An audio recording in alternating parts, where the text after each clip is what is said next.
네, 오해 쟁점 이어가겠습니다. 양대 시장 내리는 종목이 더 많네요. 보합권 등락 이어가다가요. 지금은 양대 시장 모두 마이너스권에서 움직이고 있습니다. 확실히 관세 무풍이라고 카테고리화 지을 수 있는 쪽에서 재료 가치가 부각되는 흐름 또한 오늘장 나타나는데 내일이 휴장이기도 하고 오늘 옵션 만기이기도 합니다. 청산 그리고 재포지셔닝에 따라서 여러 가지 움직임 좀 나타날 수 있는 날인지라 오늘은 어떤 관점으로 시장 바라보면 좋을지 두 분의 식견 듣겠습니다. IS의 김태성 본부장 나오셨고요. 주식명가 MTNW 김대준 어드바이저 함께 하시죠. 두 분 어서 오십시오. 안녕하십니까. 네, 안녕하세요. 네, 반갑습니다. 오늘 시장 좀 어떤 걸 좀 더 집중해서 봐야 할까 고민이 되는 장인데요. 저희 사전에 긍정과 부정 의견 받아봤습니다. 일단 금리 쪽에 있어서 매크로가 다시 한번 집중을 하고 있습니다. 관세 지나고 금리 쪽에 지금 글로벌 시장이 집중하고 있는 가운데 그렇다고 한다면 바이오 저희가 꾸준하게 봐야 할 수 있는 자리일까요? 어제 사실 바이오 끼쟁이 종목들이 움직였는데요. 저희 첫 번째 쟁점에서 다뤄보겠습니다. 비컷 가능성이 조금씩 보이기 시작했고 여러 가지 이야기들 나오는데 근데 문제는 큰 종목들이 지금 힘을 못 쓴다라는 겁니다. 알테오제는 개별 노이즈가 꼈어요. UBS 쪽에서 리포트를 냈습니다. 어제 좀 저녁 시간대 보시고 깜짝 놀라셨을 거예요. 왜냐면 지금 이게 27만 원이 맞나 싶으신 게 여러분 현재 주가 보이시겠지만 44만 원 라인대잖아요. 근데 27만 원까지 내린다라는 의미는 어떤 걸까요? 이와 함께 반박하면서 조목조목 따져주는 그 회사의 움직임도 나타났는데 근거 없는 가정이다가 주요 내용이기도 했습니다. 저희 이 부분 좀 잘 봐야 될 것 같고 이와 함께 비만 치료제는 워낙 재료가 독보적이어서 그럴까요? 마운자로 확실한 이슈가 있어서 그런지 흐름이 나옵니다. 김대준 대표님, 좀 바이오단에서 살펴볼 수 있는 것들이 오늘 좀 많은데요. 네네. 지금 일단 알테오젠부터 정리 한번 해볼까요? 일단 이 기사가 나오고 나서 그 내용이 뭔지를 판단을 해서 우리가 해석을 해야 됩니다. UBS에서 얘기한 게 첫 번째가 밸류에이션 대비 주가가 과도하다라고 얘기를 했어요. 그러면 진짜 과도한지를 동종업에 있는 비슷한 종목들로 한번 비교 분석을 해봐야 됩니다. 최근에 고점을 돌파한 리가캠이라든가 펩트론의 현재 밸류에이션을 한번 평가를 해보게 되면 알테오제 현재 퍼 기준으로 한 380배 정도가 됩니다. 리가캠, 고점을 돌파한 리가캠은 690배고요. 펩트론 같은 경우는 이 퍼가 산출이 안 됩니다. 적자이기 때문에. 그렇다 본다면 알테오젠이 그렇게 높은 편은 아니라고 볼 수가 있겠죠. 첫 번째 통과. 두 번째 로열티 부분에 대한 과도한 책정이라고 평가를 해서 지금 주가가 고평가다라고 얘기를 했습니다. 그러면 과연 회사에서 평가하고 있는 로열티 부분이 과도한가를 판단해 보게 되면 경쟁사이죠. 세계 1, 2위 이제 경쟁사로 판단되고 있는 할로자임의 로열티가 얼마 수준인가를 우리가 들여다보고 그 회사의 한 50% 정도를 가감해서 책정해보게 되면 적정 수준의 로열티 수준이 나온다라고 해요. 할로자임의 로열티가 연간 단위로 한 6천억 정도 로열티 수입을 받고 있어요. 그러면 할로자임은 계약 만료가 거의 다 끝나갔고 알테오젠 같은 경우는 이제 27년, 28년 이때 이제 새로운 신약 나와서 제품이 나와서 여기 로열티를 받게 되는데 한 50%만 책정하게 되더라도 지금 지난도 영업이익이 한 250억이니까 3천억 정도 되면 지금의 10배 수준의 이익치가 증가될 수 있는 부분이기 때문에 1, 2% 수준으로 책정한다라는 것은 너무 또 과도하다. 두 가지 관점으로 반박할 수 있는 내용으로 해석할 수 있기 때문에 단순하게 이 부분에 대한 레포트는 그냥 일부 부분에 대한 우려를 가진 내용에서의 흐름이다라고 판단하셔도 될 것 같습니다. 사실 외국계에서 리포트 낸다고 다 맞는 거냐는 아니지 않을까. 그렇죠? 우리 예전에 그 골드만삭스와 모건 스탠리와 여러 이야기를 좀 많이 나눴었던 바 있기 때문에 지금 그러면 기회로 본다라는 의견이시겠네요? 선도주들이 이미 고점을 돌파하는 흐름들에서 바이오 섹터에 바람이 불고 있죠. 그러면 잠깐 늦출발할 수는 있겠으나 이런 노이즈로 인해서 전체적으로 흐름이 개선될 가능성이 충분히 있다라고 생각을 하고 있습니다. 알겠습니다. 그럼 사실 비만 쪽은 사실 어제 펩트론이 너무 잘 갔었고 말씀해 주셨고 지금 현재 구간에서도 잘 지키고 있습니다. 계속해서 비만 키워드가 지금의 중심이라고 보면 될까요? 이 비슷한 현상을 과거에 어떠한 일이 있었는가를 판단해서 이 판단을 유추해서 해석을 해보면 됩니다. 과거에 그 화이자에서 나온 그 비아그라 제품이 출시가 되면서 국내에서 한미약품이 88정이라는 제품을 출시했어요. 이때 주가상을 보게 되면 한미약품 주가가 10배가 올랐어요. 그러니까 비아그라의 효능에 대해서 긍정적으로 판단하면서 유사 제품을 출시했고 여기다 매출이 증가하면서 주가 상승이 본격적인 흐름이 나타났거든요. 이러한 과정에서 흐름을 보게 된다면 비만 치료제 관련 국내 제약사들의 출시된 제품에 대한 반응도는 이제 시작점에서의 흐름이 아닐까라고도 판단을 합니다. 알겠습니다. 자, 그렇다면 이제 펩토론이 계속해서 이런 추세를 만들어 가는지도 잘 봐야 될 것 같고요. 사실상 지금 가볍게 움직이고 있는 단에서는 뭐 블루엠텍도 어제 고개를 들고 추세를 돌리는지 지켜보시면 좋겠습니다.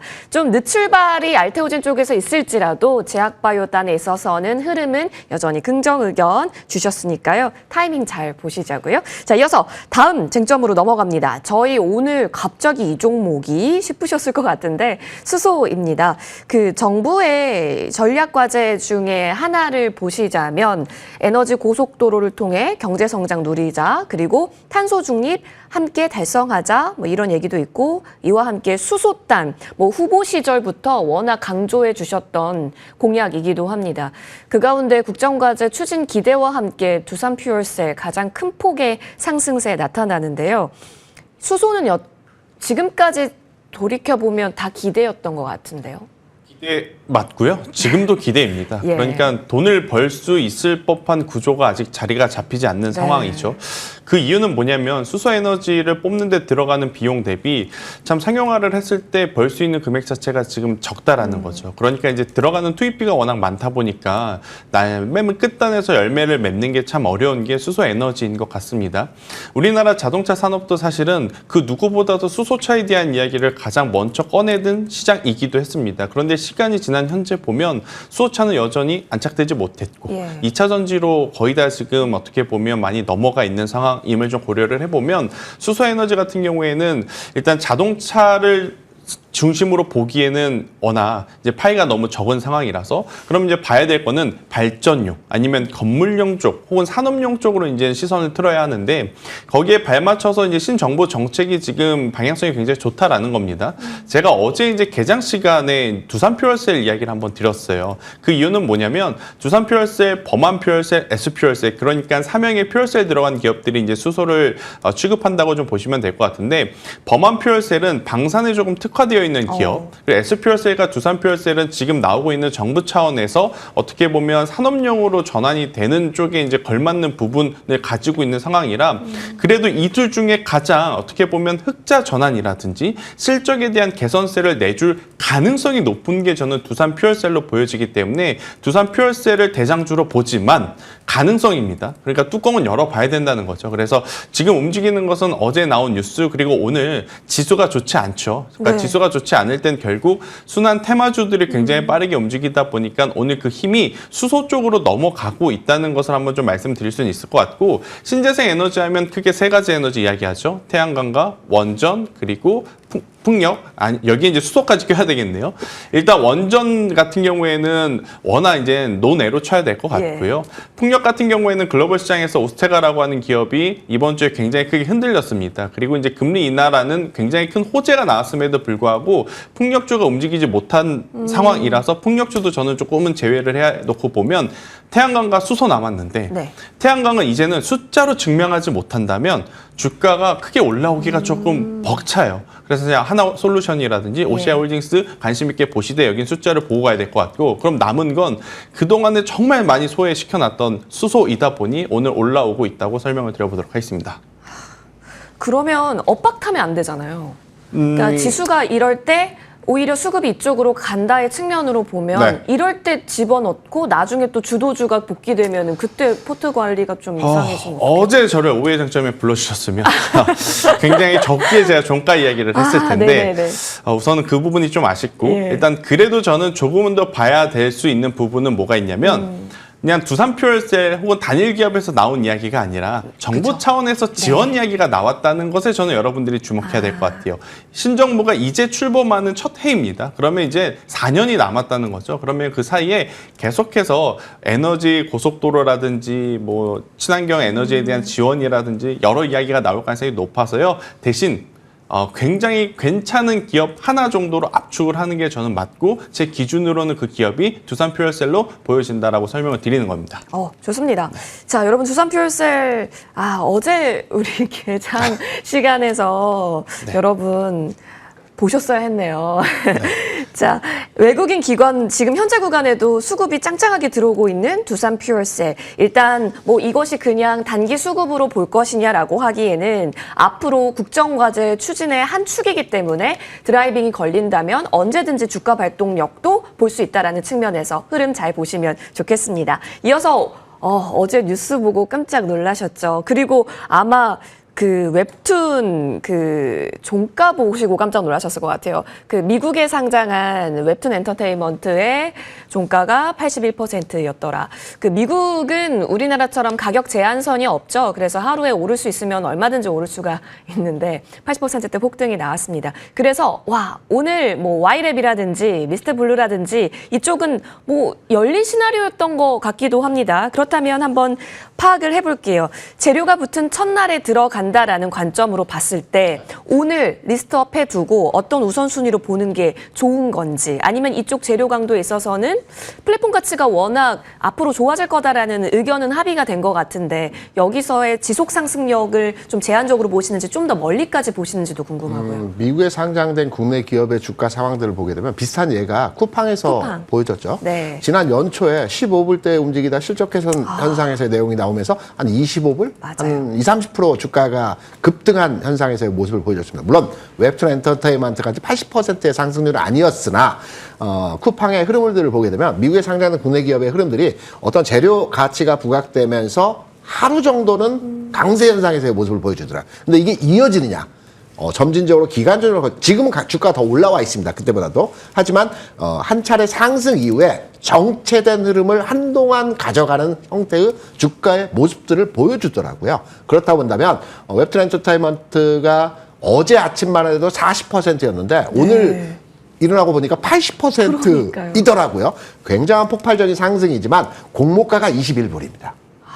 상승했지만 지금 19불 수준이에요. 아이고. 아직 공모가 네. 수준에 도달하지도 못했거든요. 그렇다라고 한다면 앞으로 추가 상승은 있을 것 같지만 이번 상승을 기점으로 해서 조금 더 기간 조정화 과정을 거친다라는 측면에서 판단해 볼 때 국내 파급력을 주는 미스터 블루라든가 말씀해 주셨던 몇몇의 종목들이 오늘 장에서 비교적 강세 흐름에서의 모습들을 보여주고 있어요.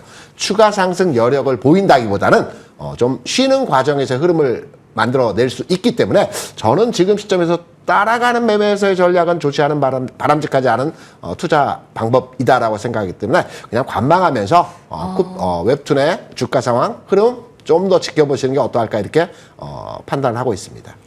티커명 WBTN으로 나스닥 간다라고 했을 때 움직였었던 게 마지막 추억 같은데. 그렇죠. 그리고 나서 좀 조용했죠. 근데 네. 공모가 아직도 하회하고 있는 네네. 현재 구간에서 좀 드러나는 거고 중립 의견을 주셨습니다. 그러면 재료 가치로서 그래도 활용할 수 있는 것들이 있는지 좀 더 샅샅이 한번 살펴볼게요.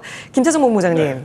우리 작년에 그 나스닥 간다 했을 때 이 관련주들 얼마나 많이 스터디를 했었습니까? 네. 그때 뭐 나혼랩, 대원미디어부터 시작해서 많은 탑픽주가 나타난 걸로 확인을 합니다. 네. 어쨌든 이쪽에 시선이 돌려졌고 그럼 여기서 잘 나가고 앞으로 잘할 수 있는 기업은 지금부터 쭉 봐도 되는 건지 싶네요. 제가 사실 오해쟁점 올해 2월 달에 미스터 블루를 이야기를 맞아요. 드렸었거든요. 그러니까 저는 지금 웹툰 내에서도 미스터 블루만 바라보고 있습니다. 그러니까 뭐 여기저기서 와이랩이라든지 다른 기업에 대한 이야기들도 많이 하시지만 제가 이제 미스터 블루라고 하는 기업을 본 이유는 뭐냐면 미스터 블루는 플랫폼 경쟁사이자 콘텐츠를 제공하는 제공사이기도 합니다. 그러니까 이제 미스터 블루 자체의 이제 IP를 가지고 플랫폼을 통해서 웹툰과 웹소설에 대한 매출이 나오고 있는 상태에서 일부 이제 콘텐츠를 네이버 쪽에 공급을 하고 있는 상황이고 이 IP를 가지고 있는다는 게 이런 콘텐츠 쪽에서는 가장 중요한 무기예요. 네. 그러니까 우리가 지금 예전에 넷플릭스의 주가가 가면 CJ ENM, 스튜디오 드래곤, 컨텐츠리 중앙 기업들이 간다고 인식이 되어 있는데 그래서 지금 디커플링 된 지가 한 1년에서 1년 반 정도 되죠. 예. 넷플릭스는 지금 계속 신고가 랠리 구간에서 흘러가고 있는데 우리나라 컨텐츠 주가들 요새 차트 흐름 보면 반등하다 주저앉고 반등하다 주저앉고 그 이유가 뭐냐? 과거에는 그들이 IP를 가지고 있었습니다. 그러니까 넷플릭스를 통해서 만약 히트 상품이 어떤 히트작이 발생이 되면 2차, 3차 제품에 대한 수익까지 다 가지고 올 수 있게 됐어요. 하지만 넷플릭스가 덩치가 커지면서 그들에게 IP를 뺏기게 됩니다. 뺏긴다라기보다는 이제 팔게 되는 거죠. 그러다 보니까 굉장히 좋은 컨텐츠가 흥행을 했음에도 불구하고 우리나라 컨텐츠 얼마나 흥행 많이 했습니까? 그럼에도 불구하고 2차, 3차 어떤 추가 매출이 지금 나오지 못하다 보니 그 좋은 것은 넷플릭스가 다 가져가고 우리나라 컨텐츠 관련 기업들이 좋은 것을 또 많이 못 받아오는 그런 모습들이 있었는데 지금 웹툰 쪽도 그런 어떤 유사 흐름을 통해서 IP를 가지고 있는 기업과 그렇지 예. 못한 기업을 저는 나눠서 봐야 된다 생각을 하거든요. 저는 사실 오늘 네이버 급등을 조심스럽게 예상을 했었는데 오. 안 나오더라고요. 아, 맞아요. 왜냐하면 이제 웹툰 엔터테인먼트의 지분 60%를 네이버가 가지고 있어서 이렇게 되면 네이버가 올라가야 되는데 참 속상하다라고 생각을 하지만 그래도 그 속상함을 저는 미스터 블루라고 하는 기업이 오늘 여전히 지금 강세의 모습을 보이고 있고 이 흐름은 계속 진행이 될 가능성이 높습니다. 그리고 앞서 저희가 수소 이야기할 때 정부 정책 이야기를 했잖아요. 웹툰 쪽도 정부에서 맞아요. 밀어주는 산업 예. 중에 지금 하나이기 때문에 저는 충분히 더 보셔도 괜찮지만 여기도 종목을 잘 선별을 해야 되고 제 기준으로는 미스터 블루 그리고 네이버 이렇게 좀 압축을 해드리도록 하겠습니다. 네이버, 그렇죠. 네이버가 가야 뭔가 참 그 주식 그렇죠. 쉽게 할 수 네. 있겠다 싶은 것 같은데 주식이 어려운 이유 중에 하나이기도 합니다. 어렵네요. 본부장님 사실 말씀해 주셨다시피 저희 2월 20일에 미스터블루 언급 주셨고 사실상 이 종목이 6월 19일에 2,160원까지 가게 되면서 85% 넘게 상승률 봤었던 종목입니다. 당시 목표가가 1,500원이었거든요. 네. 근데 딱 1,500원에서 최근에 지지를 받았어요. 그리고 장기 입평 위로 다시 우뚝 올라선 차트상으로도 굉장히 견고하게 잘 차곡차곡 올라가고 네. 있는 느낌이거든요. 어디까지 보세요, 지금? 일단 이렇게 되면 결국에 이제 마지막 어떤 또 타겟점은 2,200원을 어느 시점에 어떤 재료로 돌파하느냐가 좀 중요할 것 같아요. 거래량은 지금 풍부하게 늘어난 상황이죠. 작년 대비해서 올해 지금 2분기, 3분기 들어오면서 거래량이 폭발적으로 늘어났고 그 가격대가 앞서 앵커님께서 이야기하신 가격대 하단은 1,400원 정도, 상단은 약 1,600원 정도로 지금 형성이 되어 있는 상황이라 이 구간에서 더 밀리지 않고 재차 상승했다라는 건 다들 올해 이제 6월 달에 기록했던 고점인 2,100원대는 넘어간다라고 생각을 하시는 분들이 많다는 거거든요. 그래서 저는 충분히 2,500원까지 타겟을 잡고 한 번 더 기다려 보셔도 괜찮지 않겠나라는 의견 드리도록 하겠습니다. 알겠습니다. 그 정부 정책 드라이빙 걸린 쪽 리스트업에는 사실상 수소도 있을 거고 웹툰도 있을 건데 이제 다시 한번 수급이 이렇게 분산이 된다면 확실한 종목으로 여러분 압축해서 흐름 보는 거 지금부터 계속 추적해 보시면 좋겠습니다. 의견 두 분께 들어봤고요. 이어서 어제 주인공이었는데 오늘은 뭐지 싶은 쪽이 있습니다. OLED 이야기 들어봅니다. 김대중 대표님, 좀 뭐예요 지금? 우리가 이제 착오하고 계신 게 뭐냐면 어제 주가가 굉장히 강했기 때문에 네. 오늘도 연속 상승의 모습을 보여줄 거라고들 많이 생각하십니다.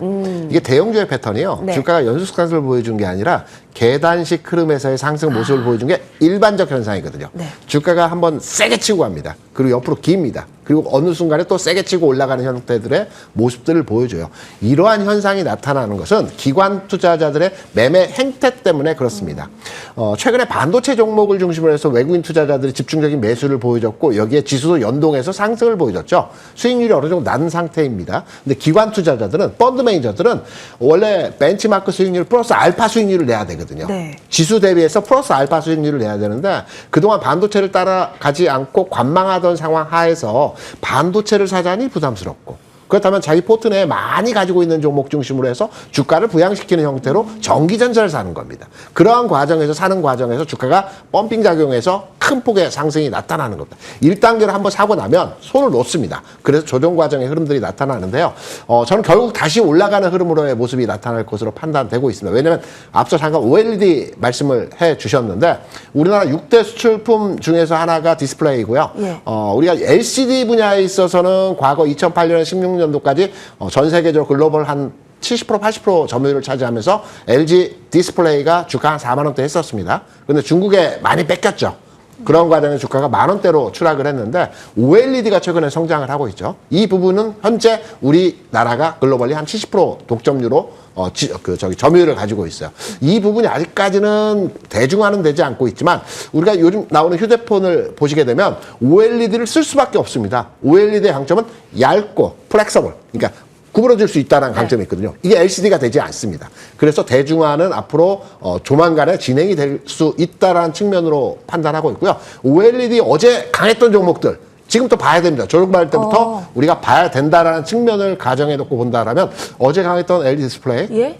또는 뭐 덕산 네오로스 그죠? 같은 종목들 여전히 긍정적으로 오늘 조정받지만 긍정적으로 평가하는 측면에서의 접근을 해야 된다 이렇게 생각을 합니다.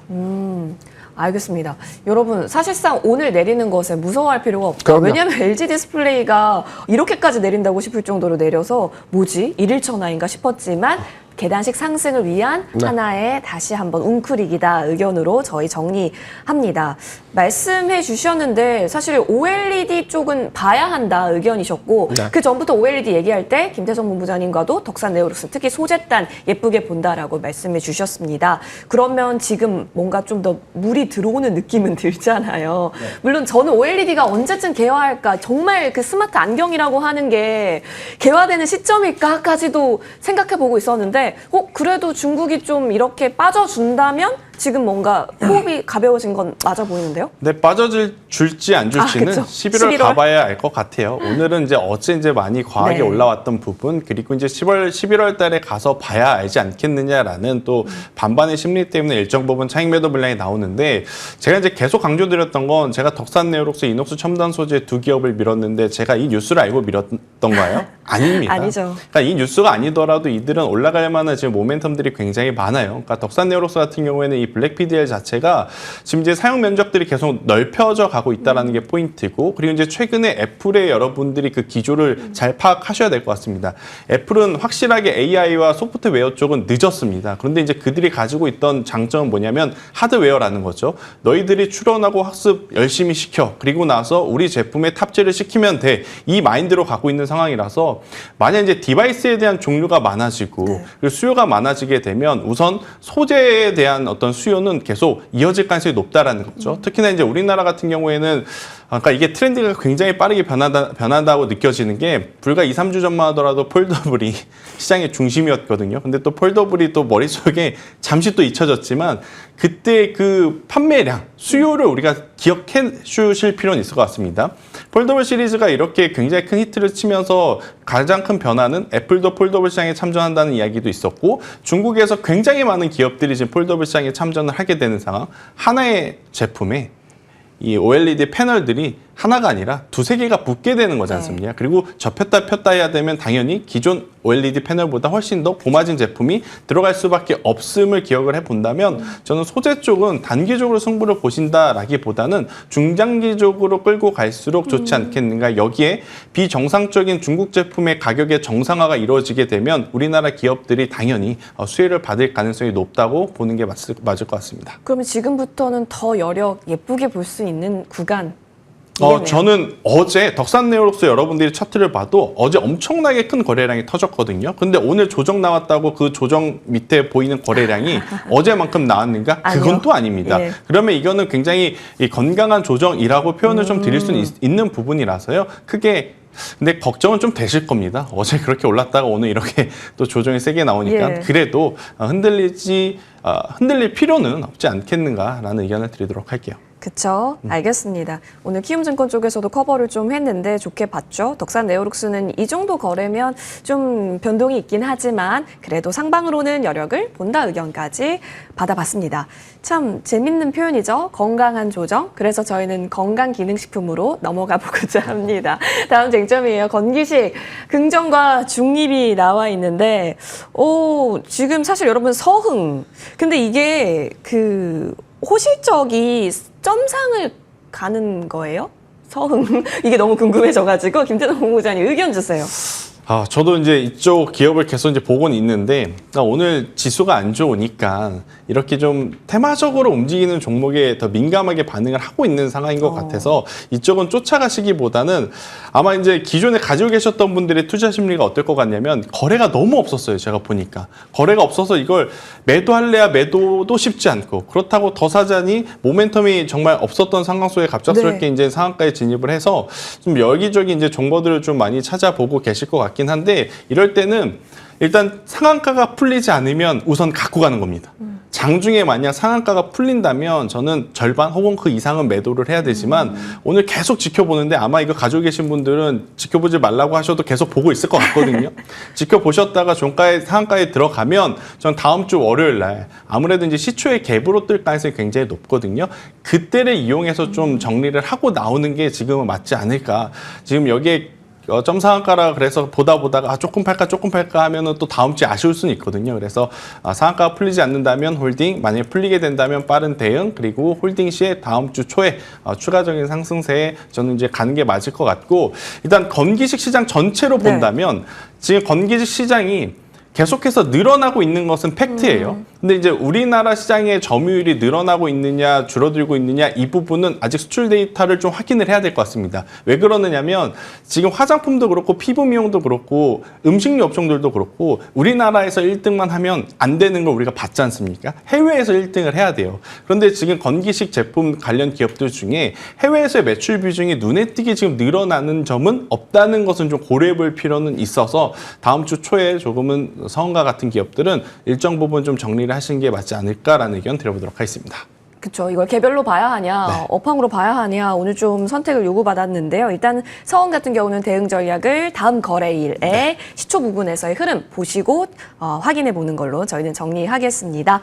자, 이어서 추가 전략 시간으로 넘어갑니다. 김재준 어드바이저님, 삼성 E&A 보겠습니다. 요즘에 증권가에서도 좋게 평가를 하고 있고 무엇보다 주가가 말해줘요. 그렇죠. 계속 올라갑니다. 이런 것이야말로 정말 야금야금 안전한 종목, 예쁜 종목일까요? 삼성 타이틀을 가지고 지금까지 못 갔던 종목 중에 하나가 삼성 E&A가 아닐까라고 생각을 합니다. 이제 재평가 부분에서의 내용을 판단받고 있는 종목이라고 판단되기 때문에 저는 지금의 주가 흐름에서의 탄력도를 계속 유지하면서 진행될 가능성이 아주 높다라고 보고 있어요. 앞으로 이제 재건 관련 이슈도 삼성 E&A와 관련된 재료 가치로 부각이 될 가능성도 높은 위치에 있기 때문에 보유 전략 가능하다라고 생각합니다. 오, 알겠습니다. 뭐 삼성 그러니까 계열사 수주도 많이 올 것이다. 그렇죠. 이제 미국에서 공장 많이 지을 수도 있다. 이러면 수혜받을 수 있다라는 이야기까지 좀 던져지면서 추세는 더 공고해질 것이다. 언급 주셨습니다. 이어서 오늘의 탑픽인데요. 와,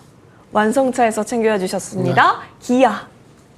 자동차를 봐야 되거든요. 왜냐하면 글로벌리 주시장에서의 최근 주가 흐름에서의 모습을 보게 되면 일본의 시총 1위가 도요타 자동차거든요. 신고가 갱신하면서 주가 상황 좋습니다. 물론 주시장이 좋아서 도요타의 주가 좋다라고 볼 수 있겠지만 도요타가 좋아서 주시장이 좋다라고도 평가를 할 수 있어요. 일본 시장에서의 가장 좋은 종목에서의 흐름은 도요타고요. 미국 시장에서 오늘 끝난 미국 시장에서의 흐름들을 보게 되면 미국 시장은 전반적으로 정체된 상황에서의 흐름들을 보여줬는데 GM의 주가가 아주 좋았습니다. 전체적으로 올해의 고점을 돌파하는 흐름에서의 모습들을 보여줬거든요. 왜 그럴까요?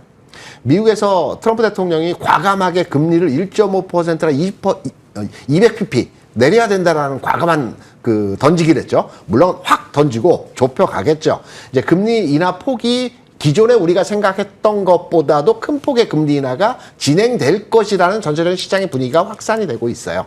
금리가 인하되면 어떤 업종의 수혜가 발현된다라고 우리가 예상을 해보게 되면 뭐 여러 업종이 있겠지만 저는 기본적으로 자동차 업종에 가장 큰 수혜를 볼 것으로 판단이 되고 있어요. 왜냐하면 우리가 자동차를 살 때 현금으로 완납을 하고 사는 경우는 거의 없지 않습니까?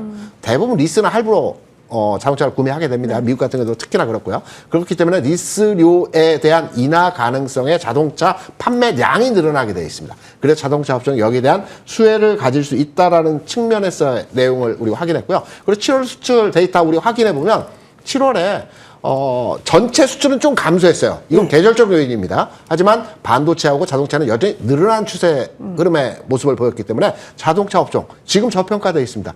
기아가 PBR 0.7밖에 안 됩니다. 네. 현대차는 0.5고요. 그리고 현 시점 관심 가져주셔도 되고요. 목표가는 11만 5천 원까지의 목표로의 접근이 가능하다고 생각을 합니다. 네. 최근에 이제 다시 좀 어떤 방향을 갈까 이럴 때 오히려 그렇죠. 언급 주셨고 11만 5천 원까지 상방 여력 흐름 보겠습니다. 자, 이어서 김태성 본부장님께서는 오늘 바이오 쪽에서 토픽 챙겨 주셨습니다. ST팜이네요. 네, 일단 금리나 기조에 앞서 이야기 주신 대로 자동차도 이제 굉장히 관심 있게 좀 봐야 될 것 네네. 같고요. 저는 이제 제약바이오 쪽이 조금은 더 탄력성이 나오지 않을까 싶습니다. 지금 제약바이오 하면 알테오젠 오늘 불편한 이야기 나왔지만 그거는 저는 신경 꺼도 괜찮겠다라는 이야기 드려보도록 하겠고요. 예. 그 외에 리가켄바이오, ABL바이오 혹은 올릭스와 같은 기업들이 여전히 좋은 모습을 좀 보이고 있어서 그 못지않게 지금 실적 나오고 있고 기술력이 좋은 기업으로는 저는 ST팜이라는 기업을 여러분들이 지속 관찰하셨으면 좋을 것 같습니다. 미국에 이제 바이오텍과 올리고 헥산을 이제 공급 계약이 있었는데 이 규모가 굉장히 큽니다. 그래서 점점 늘어나고 있는 상황이고요. 그렇다면 제약바이오의 가장 큰 어떤 단점인 실적에 대한 부분에 어떤 안도 랠리를 저는 보여줄 수 있다는 생각이 들고 있고 또 이제 파이프라인 중에 에이즈 치료제가 임상 이상에서 지금 진행을 하고 있는데 샘플 테스트 결과치를 이제 언제 받을지는 모르겠으나 시장에서는 긍정적으로 좀 바라보고 있는 상황이더라고요. 왜냐하면 이게 완벽한 치료 자체가 아예 없는 분야지 않습니까? 그래서 이거를 좋다 나쁘다라고 판단을 하지는 않는 것 같더라고요. 네. 그래서 일정 부분의 어떤 효능만 나온다면 굉장히 또 시장에서는 좋은 쪽으로 해석을 할 가능성이 굉장히 높다고 좀 이야기가 나오고 있어서요. 현재 라인에서 85,000원이라는 가격대, 손절 라인 좀 꽤나 타이트하게 좀 잡아드렸는데 이 가격대 이탈을 하게 되면 저는 리스크 관리하시는 게 맞을 것 같고 그렇지 않고 올라가게 된다면 1차적으로는 11만 원, 그러니까 11만 원 올라갈 때 거래량이 동반이 됐다면 저는 그 이상도 한번 노려볼 만하지 않을까라는 의견 드려보도록 하겠습니다. 와, 좋네요. 그 이상이라면 작년 8월 12만 원 넘어서 그렇죠. 신고가 네. 라인인 것 같은데 흐름 한번 보시면 좋을 것 같습니다. 일단은 11만 원 라인대까지 잡아주셨습니다. ST팜까지 살펴봤어요. 현재 양대 시장은 여전히 마이너스권에서 머물고 있는 구간입니다. 현재 구간 사실상 그 외국인의 수급을 보면 지금 코스피 쪽에서는 마이너스권, 지금 매도 우위, 그리고 코스닥 쪽에서도 마찬가지입니다. 선물 쪽에서도 매도 우위 좀 급하게 나타나고 있는 구간이네요. 여러분 꼭 잘 대응하시길 바랍니다. 고맙습니다.